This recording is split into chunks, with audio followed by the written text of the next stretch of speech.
साथियों नमस्कार, स्वागत है आपका एक और इस नए वीडियो में। और आप देख रहे हैं बिग इंडिया टीवी। आज यहां पर सहारनपुर में बहन कुमारी मायावती जी का जन्मदिन बड़े ही धूमधाम से मनाया जा रहा है। और हमारे पास बीएसपी के बहुत सारे लोग खड़े हैं, कार्यकर्ता है, नेता है। हम इनसे बात करेंगे कि आगे बीएसपी को लेकर क्या कुछ इनका योगदान है, क्या कुछ इनका विचार रहने वाले हैं। नमस्कार जी। नमस्कार। क्या नाम है आपका?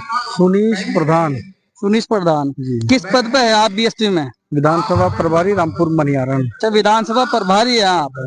बीएसपी का आगे का भविष्य कैसे देख रहे हो आप? भाई भविष्य देखने के लिए तो आपको सब पता है कि वो कहता है कि प्रत्यक्ष को प्रमाण की जरूरत नहीं होती। इतिहास अपने आप को दोहराता है और आज इतिहास इस बार भी अपने आप को दोहराएगा। प्रत्यक्ष तो ये है कि बीएसपी इस बार अभी तक जीरो है, विधानसभा में जीरो, लोकसभा में जीरो। कभी कभार कैलकुलेशन वगैरह हर व्यक्ति करता है तो वो अपने अनुसार करता है। अगर आपने कैलकुलेशन अपने अनुसार करी तो फिर तो उसमें कुछ नहीं कह सकते। और अगर आप समाज में घुस के सब लोगों के अंदर जाके उस चीज को करें, कैलकुलेशन करें, तो आपको शायद सच्चाई निकल के आ जाएगी। अभी 2 साल बाद चुनाव होगा विधानसभा का यूपी में। इसमें क्या देख रहे हो, सरकार बनेगी या कैसे रहेगा? तो सरकार बनाने से पहले संगठन को मजबूत करना बहुत जरूरी होता है। अभी कमजोर है संगठन। अभी संगठन को मजबूत करना, कमजोर नहीं है संगठन कमजोर नहीं होता। कभी कभार कुछ लोग इधर उधर हो जाते हैं तो उन्हें इकट्ठा करना भी बहुत जरूरी होता है, क्योंकि नई नई तकनीकी आने से हर चीज का मामला अलग अलग बदल गया। ये तो आप जान ही रहे हो किसी बात में भी, क्योंकि पहले बहुत अलग चीज थी, अब बहुत अलग चीज है। सरकार बनाने से पहले संगठन को और मजबूत और मजबूत से मजबूत करना पड़ेगा, तब जाके अगर संगठन मजबूत होगा तो सरकार बनाने में क्या प्रॉब्लम है, कुछ दिक्कत नहीं। बहुत से लोग आरोप लगाते हैं बसपा के ऊपर कि बसपा बीजेपी की बी टीम के रूप में कार्य करती है। अच्छा, एक चीज, बहन जी सक्रिय मैदान में नहीं है। अच्छा एक बात तो बताओ, बहन जी पूरे भारत के अंदर एक विशिष्ट दर्जा प्राप्त नेता है, वो तो आप जानती हो। उनकी सुरक्षा की तमाम जिम्मेदारी मतलब केंद्र सरकार के गृह मंत्रालय के अंदर आती है। अगर वो फील्ड में निकल गई, फील्ड में निकलने के बाद सड़कों पर आ गई, तो ये बताइए क्या केंद्र सरकार उसके लिए अनुमति देगी या नहीं देगी? सड़कों वालों को छोड़िए, बीएसपी के ऊपर बी टीम का ठप्पा लगा है वर्तमान में। बीजेपी की बी टीम है बीएसपी। किसी भी टीम को चाहे बी टीम कह दो, सी टीम कह दो, उसके कोई मानक होते हैं। अब वो मानक की पहली बात तो बी टीम का ठप्पा लगाने वाले उस मानक को तय नहीं कर पाते कि हम किसका मानक किसको कर दें। एक छोटा सा मैं उदाहरण बता रहा हूँ। एक प्रधानी का इलेक्शन होता है ग्राम पंचायत के अंदर, तो जितने भी इलेक्शन होते हैं उसमें कहीं ना कहीं 2 या 3 उम्मीदवार ऐसे होते हैं जो लगातार फाइट करते हैं, लेकिन उसके बावजूद भी 10-12 लोग खड़े होते हैं। तो क्या वो एक दूसरे की बी टीम है? वो बी टीम नहीं है। किसी भी आदमी को अपनी उपस्थिति दर्ज कराने के लिए या तो हमें संगठन के द्वारा संघर्ष करना पड़ेगा, अगर राजनीतिक संघर्ष करना पड़ेगा तो हमें ये भी दिखाना पड़ेगा भाई अपना कैंडिडेट खड़ा कर रहे हैं। बी टीम का मतलब ये नहीं कि हमने वोट काट लिया और भाई दूसरा टाइम बी टीम नहीं है, बी टीम बिल्कुल भी नहीं है। बहुत सारी चीजें ऐसी। एक बीएसपी के पुराने नेता हैं, अब वो बसपा में नहीं है, धर्म सिंह सैनी जी। उनका एक बयान आया अभी कि बीएसपी ने पिछड़ों को सम्मान देना बंद कर दिया और इसलिए पिछड़ा समाज बीएसपी से पूरा दूर हो गया। देखो एक चीज मैं बताऊं भाई, अगर मेरे मुंह से कोई ऐसी वैसी बात निकल जाए, पहली बात तो उसको अदरवाइज मत लेना। एक समय वो था कि कुछ पिछड़े समाज से संबंधित कुछ ऐसे लोग थे जिन्हें अपने ये भी नहीं पता था कि हमारे धार्मिक गुरु कौन है। समझ रहे बात को? कुछ लोग हैं, हम शेड्यूल कास्ट, दलित या चमार बिराजी संबंधित हम बाबा साहब को बहुत मुद्दत से पूजते हैं। उससे पहले संत शिरोमणि रविदास जी को पूजते हैं। हम चाहे आप अनपढ़ गांव का कैसा भी आदमी ले लो, कुछ ऐसे लोग थे जिनको उनके पूर्वजों से अवगत ही बहुजन समाज पार्टी ने कहा, और वो अगर इस प्रकार का दावा कर रहे, आरोप लगा रहे, वो निरर्थक है, गलत है वो चीज। तो ये बयान क्यों आया उनका कि भाई बीएसपी ने सम्मान देना बंद कर दिया? बीएसपी ने उन्हें कितनी बार एमएलए बनाया? हाँ, ये तो बात सच है कि उनको बीएसपी नहीं बनाया, लेकिन फिर ये बयान आना उनका नहीं मतलब इसमें कोई स्वार्थ है उनका? एक बात तो बताओ, बीएसपी ने कितनी बार उन्हें एमएलए बनाया, कैबिनेट मंत्री का दर्जा दिया। अगर ऐसा व्यक्ति ये आरोप लगा रहा तो आप खुद कह सकते हो कि भाई वो आरोप लगा रहा तो किस बिना पर लगा रहा, क्या उसके क्या मत है? देखो अगर देखो 3 बार एमएलए 4 बार एमएलए रह चुके।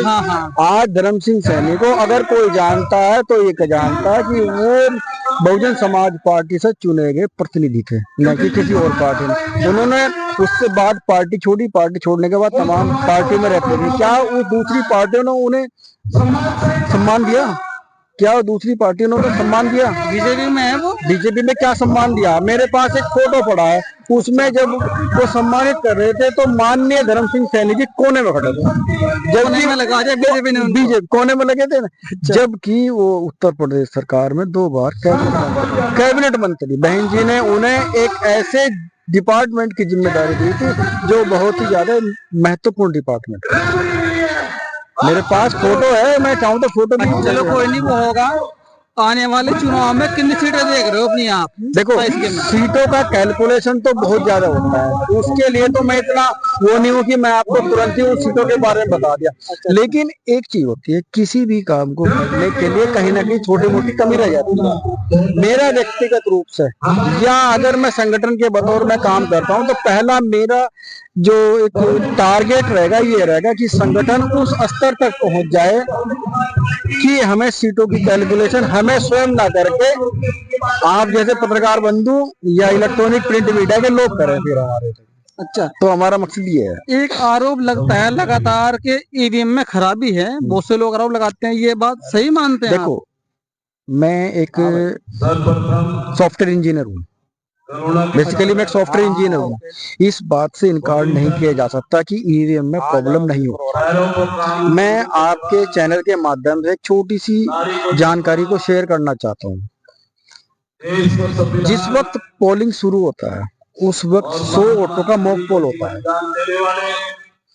अब वो जो वहाँ पे पीठासीन अधिकारी होते हैं वो वोट डलवा के देखते हैं अलग अलग, फिर उसको डिलीट करते हैं, चेक करते हैं। लेकिन अगर उन्होंने 100 वोट मॉक पोल में डलवाई तो इस बात की कैलकुलेशन किसी के पास नहीं कि वो 100 वोट को डिलीट भी करते हैं।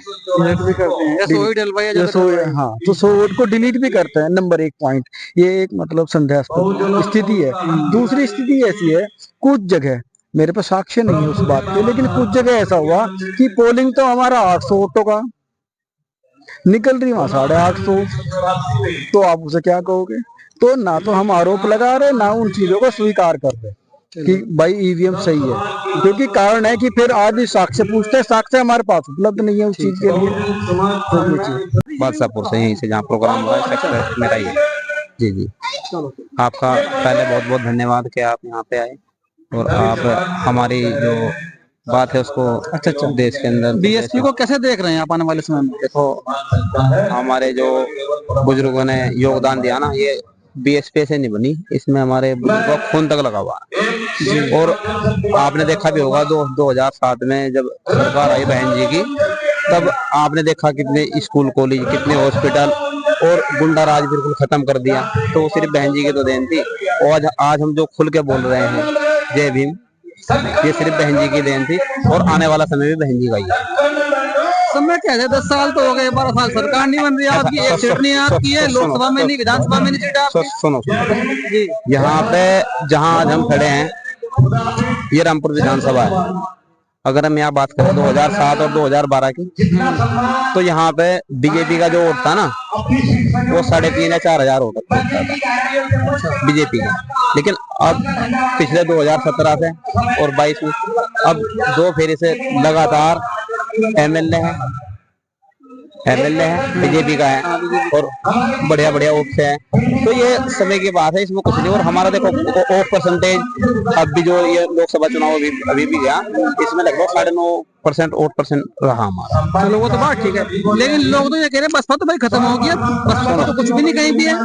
जिनके पास 1.5% वोट है ना, और वो सत्ता के तलवे चाट रहे और वो सत्ता में बैठे, वो कहते हैं कि यार हम सत्ता में, बीएसपी कुछ नहीं। लेकिन बीएसपी के पास तो आज भी 9.5-10% वोट है। 9.5-10% वोट का मतलब बहुत बड़ी बात है। बहन जी गठबंधन नहीं करनी किसी के साथ में, अकेले चुनाव लड़ती है बहन जी, हर बार खाली रह जाती है। देखो ऐसा है सर, जब बीजेपी बड़ी पार्टी है ना, कांग्रेस बड़ी पार्टी है, गठबंधन करके चुनाव लड़ते हैं सब। नहीं, बीएसपी गठबंधन क्यों नहीं कर रही है, ये सवाल है सबसे बड़ा। देखो ऐसा है, वो तो भाई बड़े नेता हैं, जैसे अब प्रसाद दे सकते हैं हमें, लेकिन ये है कि क्या पता आने वाले समय में गठबंधन में भी हो जाए, कोई पता नहीं। 2019 में जो गठबंधन में चुनाव लड़ा था इंजीनियर लोकसभा का, उसमें 10 सीटें भी आई थी हमारी। तो ऐसा कुछ नहीं है कि गठबंधन नहीं कर रहे हो, तो किसी बात को लेकर गठबंधन कर सकते हैं, हो सकता है गठबंधन भी कर सकते हैं। जी जी, ठीक है, धन्यवाद।